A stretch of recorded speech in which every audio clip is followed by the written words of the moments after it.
ગુજરાત પ્રાણી કલ્યાણ બોર્ડ ગાંધીનગરની નવી કચેરીનું લોકાર્પણ કરાવતા પશુપાલન મંત્રી રાઘવજીભાઈ પટેલ.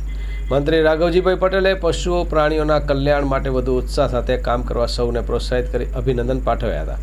કૃષિ અને પશુપાલન મંત્રી રાઘવજીભાઈ પટેલે આજે પશુપાલન વિભાગ હેઠળના ગુજરાત પ્રાણી કલ્યાણ બોર્ડ ગાંધીનગરની નવી કચેરીનું લોકાર્પણ કર્યું હતું. મંત્રી રાઘવજીભાઈ પટેલે લોકાર્પણ કર્યા બાદ બોર્ડના અધિકારી કર્મચારી સાથે સંવાદ કરીને તેમની કામગીરીની સમીક્ષા કરી હતી. સાથે જ તેમણે રાજ્યના પશુઓ પ્રાણીઓના કલ્યાણ માટે વધુ ઉત્સાહ સાથે કામ કરવા સૌને પ્રોત્સાહિત કરીને અભિનંદન પાઠવ્યા હતા.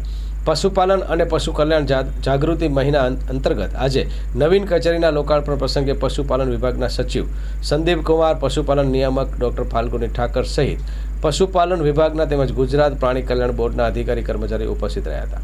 અત્રે નોંધનીય છે કે ગુજરાત પ્રાણી કલ્યાણ બોર્ડની નવીન કચેરી તારીખ 6 માર્ચ 2025થી doctor Jivraj Mehta Bhavan Gandhinagar block number 14ના બીજા માળે કાર્યરત થશે. માં motor driving, safe and sure driving.